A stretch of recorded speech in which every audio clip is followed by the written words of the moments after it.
soy doctor en Historia de América por la Universidad de Sevilla y acabo de publicar hace unos meses este libro, Hernán Cortés, una nueva biografía para el siglo XXI, publicada por el Grupo Planeta, aquí en España, por la editorial Crítica. En las próximas semanas va a salir también el libro publicado en México, una edición mexicana, por Planeta México.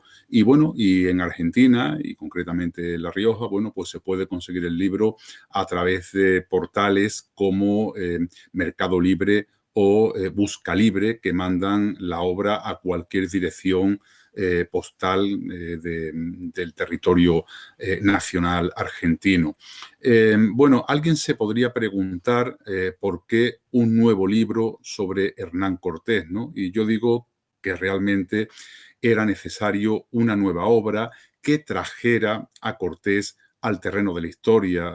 Su figura lleva décadas polarizada entre dos leyendas, la leyenda negra y la leyenda rosa, los que lo señalan como un elegido por la providencia, como un héroe, como un Moisés del siglo XVI, y por otro lado, en el otro extremo se sitúan los que hablan de él como un genocida, ¿no? Simplemente como un genocida del que no hay que investigar más porque no merece la pena esa figura, ¿no? Y por tanto yo creo que era necesario traer al personaje, devolver al personaje de nuevo al terreno de la historia, que es lo que he pretendido con esta obra, traer a Cortés digamos, al espacio de la historia del que nunca debió salir, ¿no? Porque realmente este es un libro de historia, y también además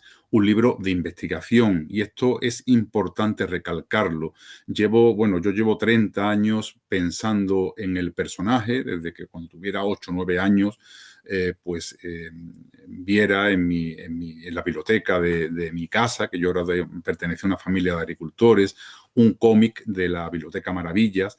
Y ahí me enganché con el personaje y después he seguido investigando sobre él cuando me hice americanista en la Universidad de Sevilla, y ya digo, llevo 30 años investigando y repensando al personaje. Y lo que quiero destacar es que se trata de una obra de investigación, una obra de historia, no una obra de literatura como tantas y tantas que hay, porque hay muchas obras divulgativas, muchas libros escritos sobre el personaje de personas que se han leído 3 o 4 biografías anteriores y han escrito su biografía. Pues nada de esto, ¿no? Yo llevo muchos años investigando al personaje, he dedicado varios años de trabajo en los archivos, revisando toda la documentación. Ya digo, por eso es importante. Hay personas que no los distinguen, pero es importante destacar que es un libro de fondo, un libro de investigación, no una novela histórica, ni un libro divulgativo, ni nada por el estilo. Claro, el hecho de ser un libro de investigación me ha permitido hallar numerosos aspectos sobre el personaje, corregir muchos detalles sobre su biografía. Obviamente, después de 5 siglos, no me voy a inventar una biografía nueva, pero sí que hay pequeños detalles que he podido corregir. ¿Por qué? Pues simplemente porque me he pasado varios años revisando toda la documentación primaria, toda la documentación de archivo.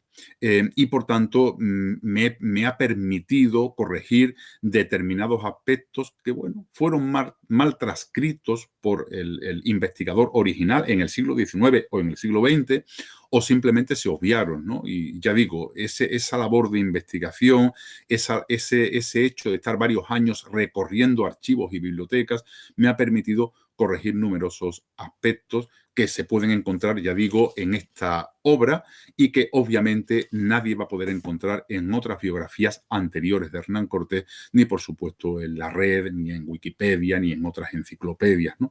Bueno, ¿y cuáles son esos pequeños matices? Bueno, pues aclaro algunos, ¿no? Por ejemplo, su fecha de nacimiento, que habitualmente se sitúa en 1485, yo demuestro en el libro que fue realmente 1484. Es un pequeño matiz, pero bueno, pues realmente demuestro ese pequeño detalle. El hecho, por ejemplo, de su paso por la Universidad de Salamanca, que yo desmiento rotundamente, es otro de los muchos mitos que se han creado en torno al personaje. El mito de su paso por las aulas de la universidad. Nunca pisó las aulas de la Universidad de Salamanca. Eso no significa que no fuera un personaje o uno de los conquistadores más cultos de los que pisaron el continente americano, quizás excluyendo a Gonzalo Jiménez de Quesada, que era licenciado, ¿no? y Hernán Cortés ni siquiera se tituló de bachiller, pero bueno, sí que era un conquistador razonablemente culto, pero hay que decir que nunca pisó las aulas de la Universidad de Salamanca. Otros muchos detalles de su biografía quedan aclarados en esta obra. Por ejemplo, se suele situar su paso a la española en 1504 y yo demuestro en esta obra que cuando se asienta definitivamente con carácter permanente en la española, en la isla española, es 2 años después, en diciembre de 1506, lo que explicaría la escasa proyección, digamos, económica y social que tuvo en la isla española, ¿no? Llegó demasiado tarde, ¿no? Cuando todas las encomiendas y todas las prebendas se habían repartido, ¿no? Y por tanto no pudo medrar como sí que medró ya a partir de 1511, cuando acompañe al teniente de gobernador Diego Velázquez a la isla de Cuba. Bueno, y algunos detalles que me gustaría destacar de Hernán Cortés y de esta obra, ¿no? Realmente yo siempre digo, y se lo digo a los mexicanos, Hernán Cortés cambió el mundo, ¿no? Realmente fue uno de esos personajes que cambiaron el rumbo de la historia, para bien y para mal. O sea, con sus luces y con sus sombras. Yo soy historiador y no oculto ninguna de las dos cosas, ni las luces, ni las sombras, ni la hazaña, ni la tragedia, porque también hubo una tragedia, ¿no? Y todo eso está recogido en este libro, ¿no? Pero realmente el mundo cambió, ¿no? Ni España fue la misma, ni tampoco México, ni siquiera el mundo fue el mismo después de los hechos de estos descubridores y de estos conquistadores como Hernán Cortés y poco después otros como Francisco Pizarro, que conquistarían el Incario, ¿no?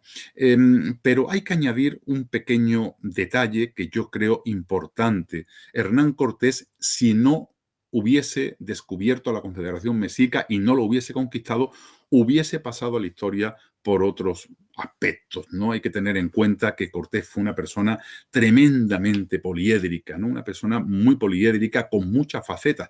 Yo siempre digo que Hernán Cortés fue conquistador 2 años, de 1519 a 1521. El resto de su vida, los otros 61 años de vida, fue otras muchas cosas, ¿no? Entre otras, por ejemplo, descubridor. Parece mentira que un personaje de tierra adentro, como era Hernán Cortés, de su Extremadura natal, una región, ya digo, de tierra adentro, que probablemente no había visto el mar antes de 1504, bueno, pues se aventurase a hacer descubrimientos personalmente, a encabezar aventuras descubridoras por el Océano Pacífico, ¿no? Estoy pensando en su expedición, donde recorre el Golfo de California, lo que se conoció en su momento como el Mar de Cortés, haciendo fundaciones de labradores con una población estable en esos territorios, ¿no? Pues sorprende su labor descubridora por todo el Océano Pacífico. Incluso manda a su primo Álvaro de Saavedra Cerón a las Islas Molucas, lo manda a Asia, ¿no? Una travesía a Asia, ¿no? Que realmente, como bien sabemos, termina en un fracaso, pero bueno, que ahí estuvo, ¿no?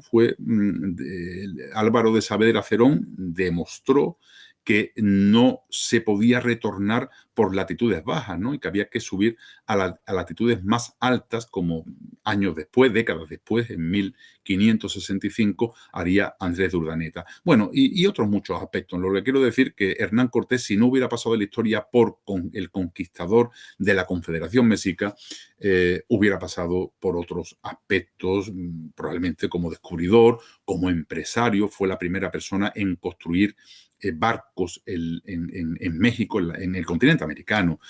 Introdujo la explotación sedera en el Marquesado del Valle de Oaxaca y tantas otras iniciativas que él emprende en el continente americano y en su querida Nueva España, ¿no? Una tierra que tanto quiso y en la que quiso vivir y morir, aunque finalmente no lograse este objetivo, ¿no? Y por último, me gustaría destacar que Hernán Cortés es sin duda el más genial de los conquistadores, pero no por haber conquistado el imperio mexica, sino por su capacidad para fascinar a miles de personas a lo largo de varios siglos. Hay una cosa muy importante, Hernán Cortés fue el único conquistador que pensó en la posteridad, pensó en qué pensaría el mundo en los años y en los siglos venideros una vez que él faltase, ¿no? Y él crea su propio mito, que parte de las cartas de relación y se rodea de un grupo de personas cultas que le ayudan en ese objetivo de consagrar el mito, entre ellos o fundamentalmente Francisco Cervantes de Salazar y Francisco López de Gómara, ¿no? Dos personas de una bastante calidad literaria que le ayudan a encumbrarse como mito. Bien es cierto que muchas de las cosas que Hernán Cortés dice están pensados en eso, ¿no? En la creación de ese mito, y los historiadores debemos leer todas esas obras de manera crítica para desentrañar cuánto de verdad y cuánto de mentira hay en todas esas afirmaciones que se sostienen en esos libros, ¿no? Y por último, pues obviamente como autor de la obra, pues animar a todos a leer esta nueva obra y conocer mejor a un personaje que, como ya digo, cambió para bien y para mal, cambió el mundo. Muchas gracias por su atención.